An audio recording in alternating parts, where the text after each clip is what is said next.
My name is Arun Kumar and I am the driver. You're watching Driven Diary episode 71. What is Driven Diary?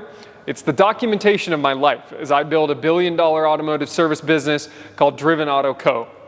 Driven Auto Co. is made up of two companies. We have Driven Performance Advisors, which I founded in 2018, which specializes in automotive aftermarket business management consulting. And we have Driven Auto Care, which is what will be built into a billion-dollar company. It is a multi-location automotive service business creating the best automotive service experience, customer experience in the world. We currently have two locations. Yesterday, Saturday, the 4th of January, I put in an offer on a third location and we should have 4 locations by the end of 2025. Now, in this week's video, I closed the big deal. I have made more money in the last week, or I made more money in the last week than I had ever made at any one point in time ever in my life before. I almost hit $1 million in personal income this year, which is a pretty incredible feat. For me, it was my goal for the year. I almost hit it. Separately, I do a lot of reflecting, both on the money that came with that, but also the sort of feeling of purpose and control that I have over my life, considering the fact that I had a kid about a month ago. So that's being a bit of a challenge. I'm trying to balance the businesses, the family, and it doesn't always go well. And this week was honestly a little bit dark, a little bit difficult as far as balancing the two. We had holidays, we had slow times in the shop. I have people who are unhappy working in the business, and it's a lot to balance. So you'll see a lot of sort of negative sentiment coming out of this video. I'm sorry for that. That's how it goes. On a weekly basis, you get to see exactly what it's like, and that's where we're at for this week. So with all that said, let's get to the video.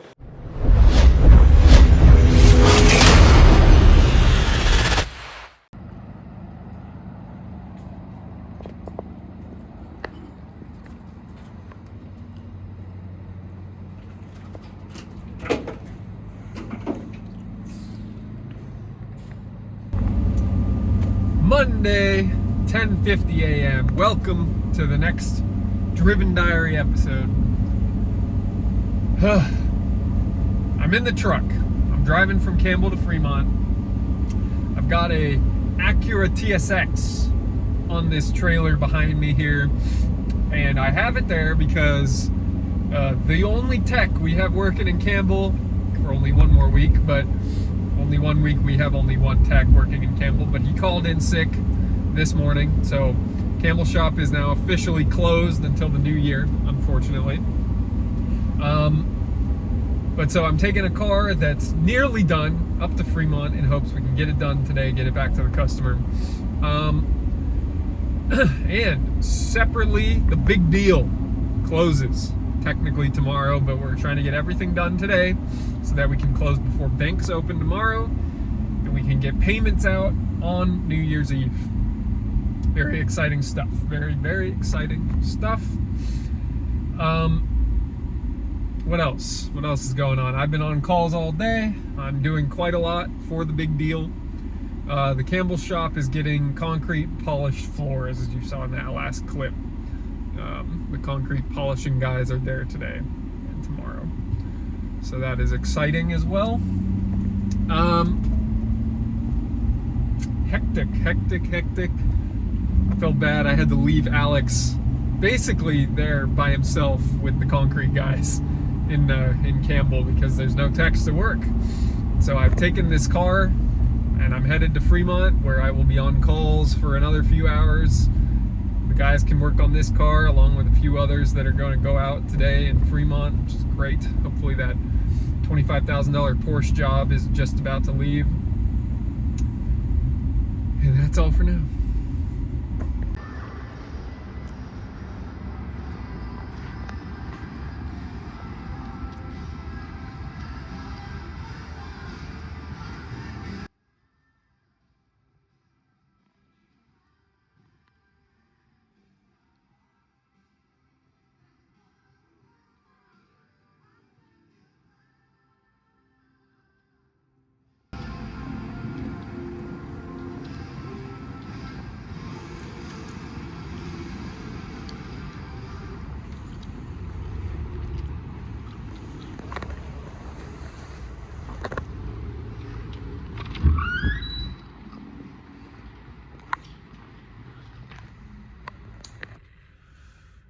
Tuesday, 3:30 in the morning, and I'm about to get on a call to confirm that the big deal is closed. I've slept about 3 hours.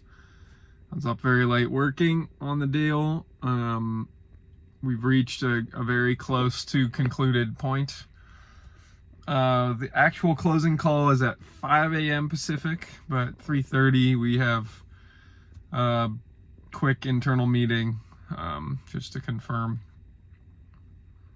that we think we're good to go. Anyways, that is a short update here. I should be able to tell you more about the deal soon. That's all. New Year's Day, Wednesday, 4 a.m. I got up at 2:30, fed Rainier, did my morning routine. Now I'm on the walk with the dog. And didn't record much yesterday, recorded about 24 hours ago. 3:30 in the morning, we got confirmation that all necessary closing conditions had been met to close the big deal. Now, by the time this video comes out, the press releases announcing the deal won't yet have come out, so I can't yet tell you about it. But $415 million the company was sold for. The owners walked away with multiple hundreds of millions of dollars. And CEO walked away with a ton of money. And the company is moving into a new phase of its life, where it went from a privately held company grown over 60 plus years to now private equity owned, and on to becoming a $1 billion company. So I look at that as a huge piece of inspiration as to what is truly possible. Very exciting stuff. So I took away some money from the deal, obviously. And it's more money than I've seen in my whole life. So I got paid yesterday with a wire over $500,000.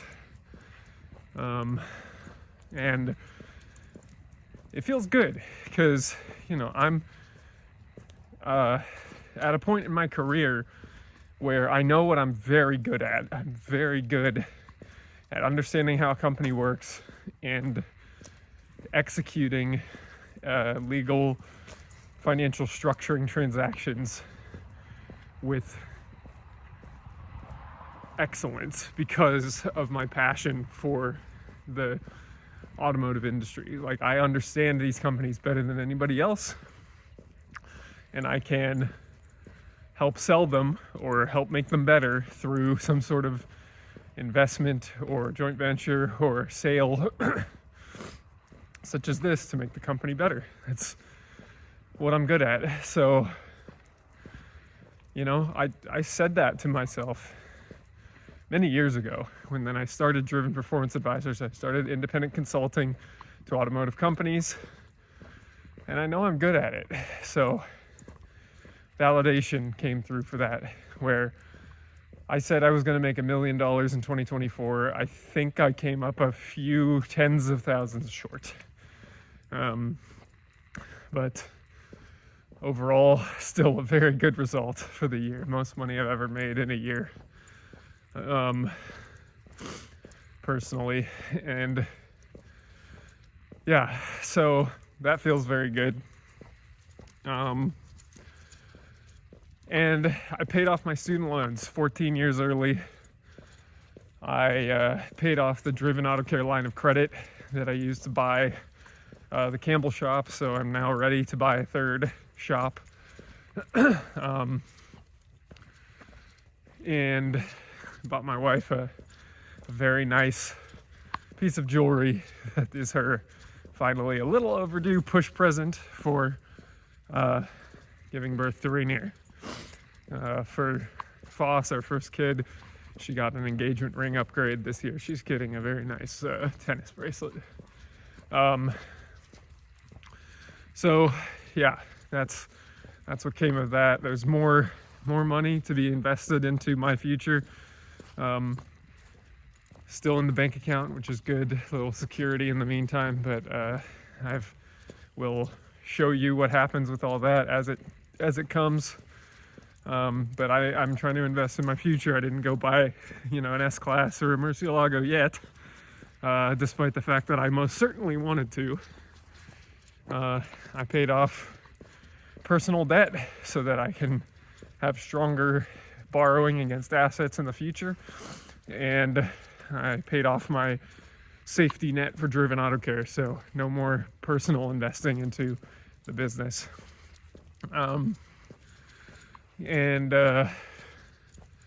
Yeah, feels good.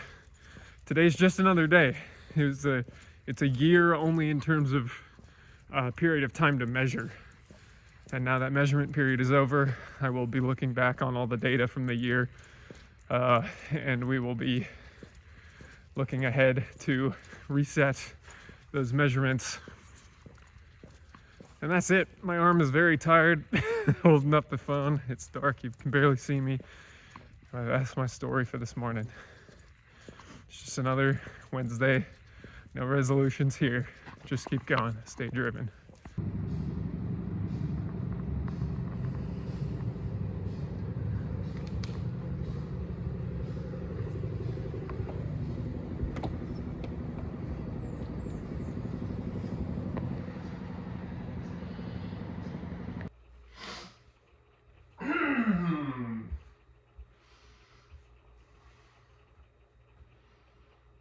Dramatic lighting.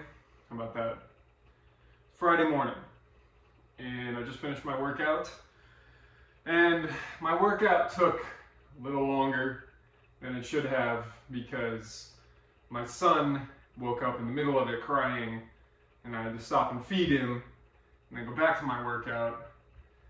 And that's quite indicative of how my life feels right now. I feel like I'm a little out of control, disrupted, not doing everything that I want to be doing. And I'm being honest here. I am very glad to have a son. I think glad is the right word. I feel contented with it. I feel like I'm doing something I'm supposed to be doing. I don't know what I expected, which is probably the problem. I didn't have expectations. I didn't prepare myself fully for basically not being able to focus on myself. I'm a pretty selfish person, I think you kind of have to be to go into business for yourself and really dedicate yourself to it. And I've gone into business for myself since about a year or less than a year after I graduated from college. And that's kind of how it's been. I want to do things my way. Nobody's going to tell me what to do. I'm going to do my own thing. Even in my marriage, as you've probably seen, I do have a lot of freedom to just do whatever I want, but that freedom feels a bit gone. And so I'm learning a new way of living. I'm learning a new way to survive, I guess you could call it. Not survive in the sense of like I'm clinging on to this all, but like for my own sake, doing what I want to be doing with my life, which includes having a kid. That's why I had one, and why we persisted through losing a kid last year. This is not easy. And surviving means balancing everything, because it's not like all the other 99% of my time that was already used up is now poofed away. Like all those obligations still exist. And yesterday was a good indication of how it can go. This morning, kind of notwithstanding, I can leave the house at 6:30 in the morning, get back at 2, go check on the floors at Campbell, go help the Campbell shop out, have meetings one-on-one with my team to refresh for the new year on their goals, give them an idea of where the company is going, and then be home by 2, and then spend 2 hours with the kid, and then take the dog on a walk, and then spend another 2 hours with the kid. And you know, I don't know how to use that time productively right now, and it does kind of hurt my brain to turn it off so much and just sit there holding a bottle and making sure that he's tended to. And then, you know, I got a phone call at 7:45 from one of my old clients, and he had a quick shop owner question for me. We spent 45 minutes on the phone. I sent him an Excel model. That was great. And I don't really have the flexibility to do that all the time. So that's what I'm wrestling with right now. That's what I'll leave you with this morning. As I mentioned to you a couple days ago, financially, I'm doing great right now. You know, I aimed to make $1 million last year. I came $77,000 short. Had we closed 2 more of the deals that we started off the year with, I would have easily cleared it. So, you know, I knew it was possible. I got very close. And it means, you know, things like this are possible. And it means that things like this can continue to motivate me, can continue to inspire others around me who see this car and are excited for me. But now we begin a new struggle, a new challenge here. And yeah, that's it for January 3rd. I'm excited to see what continues to happen this year. And that's all for now.